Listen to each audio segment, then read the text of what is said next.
So today we are talking about channels, winds, and drops. And this particular practice is the next step. Last time we did a couple of things. We did first a purification, a breath purification with 9-round breathing. And then we also did it with a vase breathing. We breathe in and hold it, and then breathe out along with the visualization, Om Ah Hong. And then we also did a practice of Vajra recitation based on breathing and Om Ah Hong. And so those are the practices that then lead us into this next one in this sequence, dealing with the channels, winds, and drops. It's sometimes simply referred to as Tsa Lung, although the actual translation is Tsa Lung Tigli. So we have those three. So Tsa refers to the channels, Lung to the winds, and Tigli to the drops. So Tsa, T-S-A. Okay. And so we're going to do the visualization. There is a handout that gives an idea slightly different than the way it's described in our text, but generally the same. And so in this case, we're dealing with 4 chakras and 3 main channels.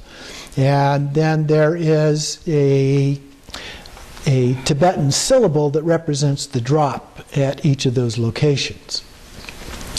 So we began looking at those in terms of, these are completion stage practices, and visualization is used as one step in the process of these practices. And so as we look at this, in this case, it involves visualization without any movement of the winds, so it's really just the channels and the chakras and the drops that we're looking at, that we're actually visualizing. So there's no breathing, there's no starting and stopping, anything like that in this particular practice. So it prepares us then for the next practice of tummo, where we visualize and have the activity, the movement of the winds. So in terms first of the channels, there's 3 channels. The central channel, which is called Avaduti, runs from the crown down through to the middle of the lower abdomen. It's said to be 4 finger widths below the navel, but basically the middle of the abdomen is a nice easy way to think about that, the lower abdomen. And it does vary a little bit at the top end. Some indicate that it begins at the level of the eyebrows, this level, in the center of this head, if you will. In other cases, they indicate that it goes clear up to the top of the crown. And there are a few cases where it goes up to the eyebrow level, and then there's the top piece that actually extends down and exits right at the third eye. So there's a variety of different things that you will see. In this case, we don't have those extra 3 things, but the central channel and comes down. It's about the size of an arrow, but it's hollow inside. And in this case, it's described as coming up to about the level of the third eye here. And so about the size of an arrow, it is considered to be blue inside or outside and red inside. So you have 2 different colors. It's transparent, but they don't blend together. You're able to see both colors. Some just describe it as blue. There are other cases where it's a different color. And so the important thing is to just follow whatever your instructions say, because of that variability. Remember, this is a psychic channel, not a physical channel, so it doesn't have a physical color. It has whatever color the practice says it has at that particular time. So that's the central channel. And then we have the side channels. The side channels begin at the nostrils, the 2 nostrils, and they come from that up slightly, up to a height slightly above the ears, and then back down. They are right next to, just slightly away from the central channel, a width, a gap slightly narrower than they are. And they're slightly smaller than the central channel, so they're a little bit thinner, if you will. They're also transparent, so you can see through them. And we have the right channel, or Roma channel, which is red. That's really convenient. So right, Roma, red, all begins with an R. Makes it easy. And so that one on the right side goes up from the right nostril up and down. Now, at the bottom, these hook into the central channel. They enter into this central channel, and they look a little bit like a hook. They just kind of curve around and come into the central channel right below the navel chakra. Okay? And so they enter in. That allows the winds then, as they come in, to go down and actually come into and enter into the central channel at that point. And then, in addition to that, we have the left channel, or lalana, again, LL, left lalana, and that one is white. And again, it extends down and curves into the central channel at the same place, just opposite the right channel, just below the navel. Okay, so when we're visualizing these, we visualize these three channels. Now, you can break this practice up and do each part of it, or you can kind of combine them depending on what's comfortable for you, either way. And then, at the crown, the throat, the heart, and below the navel, we have 4 chakras. Chakra means wheel. And so if you look at the diagram that I gave you, you can see what kind of resembles a wheel at each of those levels. Those are articulated as being somewhat like the petals of a lotus. So if you look at the diagram on the left side, you see it diagrammed as 4 different lotuses with different numbers of leaves or petals on the lotus. And so at the crown, we have 32. At the throat, we have 16. At the heart, we have 8. And at the navel, we have 64. But if you look at the diagram on the right-hand side, you'll see the way that this actually is manifesting in our consciousness. And that is not as petals, but as branches. And so from these chakras, we actually have channels that branch out in different directions. They branch out first in 8 directions, and then double. Depending on the number, it doubles and then doubles and then doubles again as it goes out. So if you look at the diagrams, you can see how it branches out. So you have 8 and then you have 16. So 8 would be all that you have if you look at the heart chakra with the 8. But if you go up then to the throat chakra, it has the 8, but then each of those double, so we have 16. And then if you go up to the crown chakra, at that level you've got the 8 and the 16, but it branches one more time to 32. And then if you go down to the navel chakra, then from the 32 it branches yet again into 64. So you can see what the pattern is. And then beyond that, it just multiplies throughout our body. And so the idea is that this is how the various energies that allow us to move and do things happen within the body. And so just to summarize then, we have those divided at the different levels, and at the heart, the spokes are, or at the crown, we'll start at the crown. The crown, the spokes are a little bit different here. In this diagram, they're multicolored, but in our text, they are green. Okay, so that's the most significant difference, perhaps, in the way it's described, as well as being down more at the forehead level than up at the very top of the crown. And so they're green, and they curve downwards. The diagram shows that a little bit. They're sometimes described as being like the veins of an umbrella. You know how an umbrella kind of curves down? They are like that. And so in this case, they curve down. And the 16 branches. At the heart, they are white. And so we have 16 branches at the heart, excuse me. Oh, I missed the throat. The throat, okay, get these in the right order here. The throat, they're red and curve upward. So you have the 16 and they're curving upward here at that level, the throat. And then at the heart, they're white, and there are just the 8. They curve down. And they curve down. And then at the navel, they are red and curve upward and have 64 different branches. So you have 2 pairs at the head and the throat, up and down, and then at the heart and the navel, up and down together. Okay?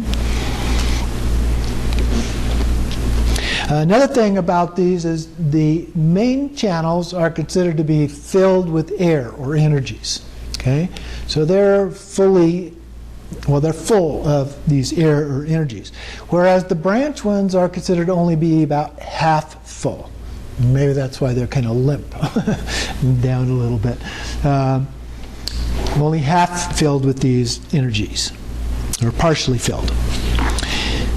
Okay? And then, again, we keep in mind that they're not physical things, so texts vary in terms of how they describe them, but they're not really real, if you will. The next thing then are the winds. There are 5 root winds associated with these channels.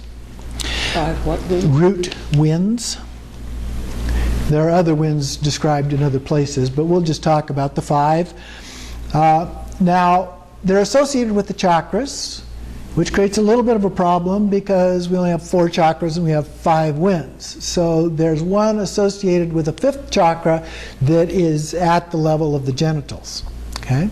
So that's our 5th one, even though it's not described in the text in terms of the actual way that we depict them in this case.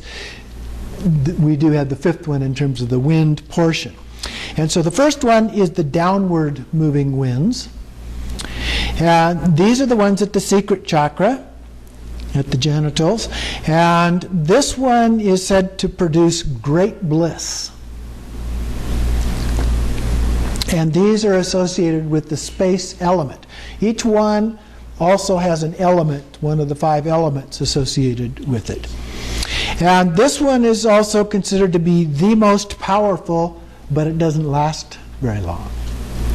It's a little bit like the feeling of an orgasm and then it's gone. Okay? The second one are called equally abiding winds. The equally abiding winds are at the navel chakra. So the navel, and then here it's associated with the earth element. And this one produces warmth or heat or fire. Okay? And we'll see this with the next practice that we have, which is tummo, which then involves that aspect. But for right now, equally abiding winds at the navel chakra, earth element, and they produce warmth, heat, or fire. The third one is called life-supporting winds. These are at the heart chakra. And they're associated with the water element. And these produce our breathing, conveniently located, the breathing in our lungs. So life-supporting, and of course the breath of life, if you will, from the Western tradition, a very close link here as well. Then the fourth one are the upward moving winds. So we've gone from the lower moving to the equal abiding, life-supporting, now upward moving winds. These are at the throat chakra, and they're linked with the fire element. And this is what helps us with the things we typically think of associated with the throat: eating, drinking, swallowing, talking, laughing, and so forth. Okay, so that's the upward moving winds, the throat. And finally, we have the pervasive wind. And this one is associated with the crown chakra and the joints of the body. So it's said to go throughout our body, pervades the body, hence the pervasive wind. And so it goes from the crown out throughout the rest of the body. And it is linked with all the winds. Okay? So it's all pervasive throughout the body, and all of the winds, all of the energies in some way are associated with the crown chakra.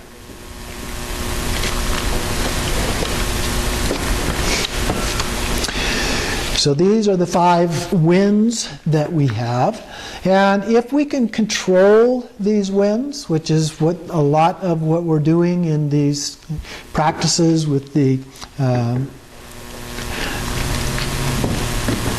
completion stage practices, is learning to control those winds, control those energies, then what happens is that allows us to remain in a natural state for a long period of time.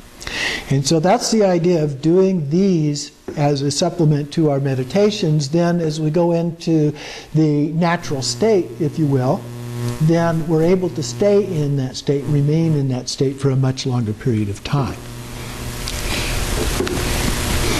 And so we bring these energies of these various emotions and obscurations that we have. So when they're pervading our body, they're creating these obscurations, if you will, or they're at least associated with these obscurations. And so by controlling them, first bringing them into the central channel, then bringing them to the heart or some other chakra in some cases, and then having them abide there, become still, then that stills our meditation. That stills us in terms of the practice. So the next part has to do with the drops. Okay? Third part, the tiglis or bindus, if you will. And in this case, if you look at the diagram, they are linked with or associated with Tibetan syllables. Okay? Now when you visualize these, if you have trouble visualizing the syllables, don't worry about it, just visualize a little sphere of light in that color, and that would be fine. But they're actually associated with these 4 syllables. And so the first one we have at the crown is an upside down hum. Okay?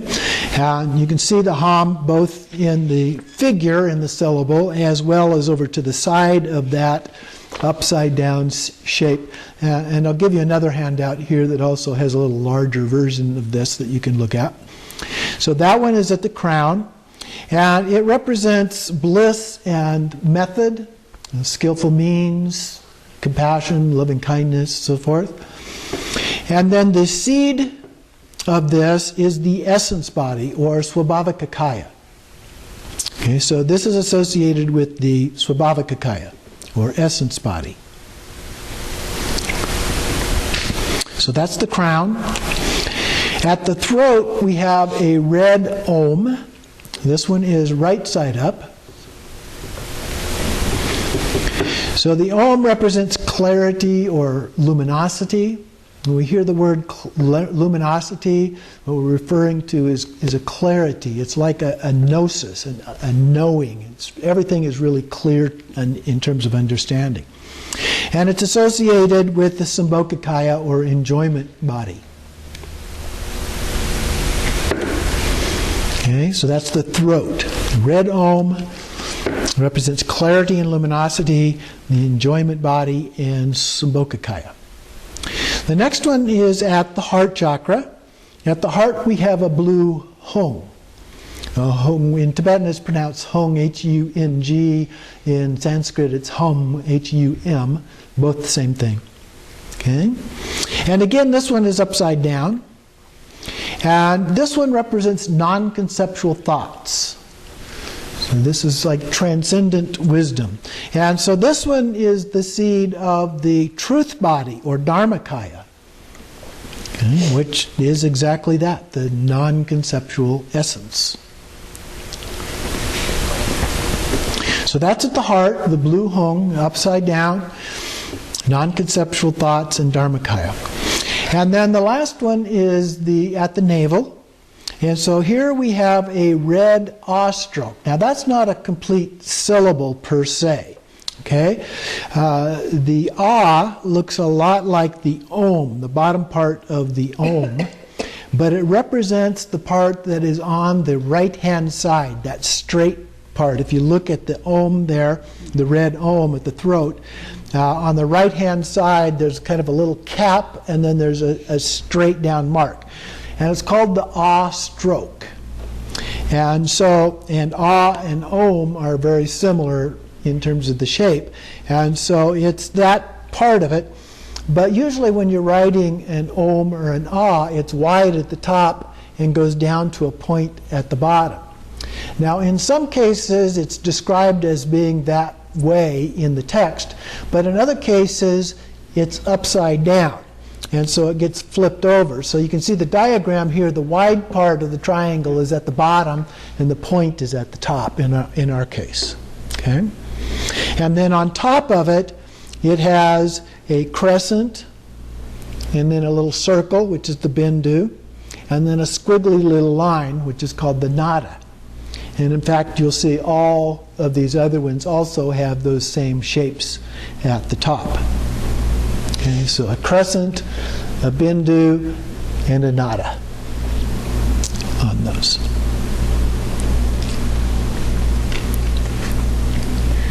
So those represent the bindus, the drops, okay, at those chakras. But again, you can, if that's difficult for you to visualize, you can just visualize them as a small white drop. But they're actually inside the chakra.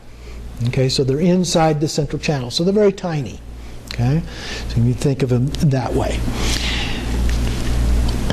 And so you can, as I mentioned earlier, you can approach the visualization process in parts. You can just do the channels, you can just do the winds, you can just do the chakras, and then just do the nadas.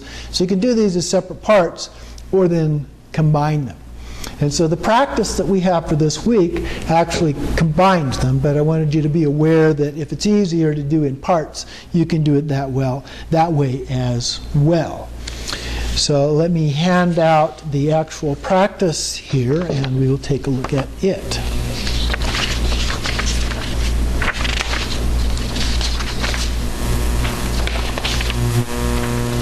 So on the bottom of this, I've also put these figures, the drops, so that you can see another image of them, slightly larger, but you'll notice that the crescent, the bindus are solid in this case, which is a little unusual, particularly that the bindus are almost always drawn as a circle rather than a solid sphere. Okay, so in terms of practice, it's very much like we do the other practices in the beginning. We set our intention. What is it that we're trying to achieve with this practice? And then we do the preliminaries in terms of the brief Nundro preliminaries when we're doing it as a full practice. And then we do the purification practice that we learned last week with the 9-round breathing. So the right and then the left and then both nostrils 3 times each. And then after that, we do the actual visualization. Now, as I said, this is a visualization. We don't actually do any movements. We don't do any specific breathing with it or anything. So after you've cleansed the breath or cleansed the body with the breathing, 9-round breathing, then you basically forget breathing while you do the rest of it. Okay? So we begin with stillness of body, speech, and mind, and then visualize yourself as Vajrayogini or another deity with consort. And you're transparent like a crystal, and then you have the 3 transparent channels. The red Roma on the right, the white Lalana on the left, and the blue with red inside Avaduti in the center. Then just below the opening of the central channel in the lower abdomen, navel, is a tiny red ah stroke. Okay? So that's down at the bottom. Now we're not visualizing all of the chakras at this point, just the channels, but the ah stroke is there. And that's where we place our attention when we do this part of the meditation. Okay? Not wandering around looking at the channels. We focus on that ah stroke at the navel. Okay? And then, having visualized that for a little bit, getting clarity there, then we do the chakras. So that's the second part. So we have the downward facing white lotus with 32 petals and the upside down hum. So we're including here in this one both the chakra and the bindu that's at that level, the drop, at your crown chakra. And then the red lotus with 16 petals and the red om at your throat chakra. Then the downward blue lotus with the 8 petals and the upside down blue hong at your heart chakra. And the red lotus with the 64 petals and the red ah at your navel chakra. Okay, so that part of it's a little more complicated. So again, you can break it into some parts if you want when you're first learning it to get to where you get really clear before adding in the other elements. So you can break this into each of them as separate parts and get clear with it. Maybe on one day you focus just on the channels. The next day you focus just on the chakras. The next day you focus just on the drops and so forth. And then you put them together and work with them together until you get to where you can just pull up the visualization and you see the whole thing all as a unit together. And you just repeat this until you're able to stabilize it with the visualization. This is just a visualization practice. Okay? But at the end, we also then dedicate the merit, as we have in all of the other practices. So that is our practice for this next week.